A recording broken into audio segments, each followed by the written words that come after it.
চিঠি কেন আসে না আর দেরি সয় না, ভুলেছ কি তুমি আমাকে?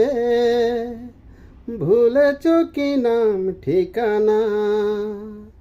চিঠি কেন আসে না আর দেরি সয় না, ভুলেছ কি তুমি আমাকে? ভুলেছ কি নাম ঠিকানা? যাবার আগে বলেছিলে হাতটি ধরে প্রতিদিন চিঠি দেবে একটি করে।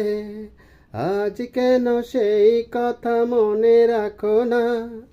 আমার কি মনে পড়ে না? চিঠি কেন আসে না আর দেরি সয় না, ভুলেছ কি তুমি আমাকে?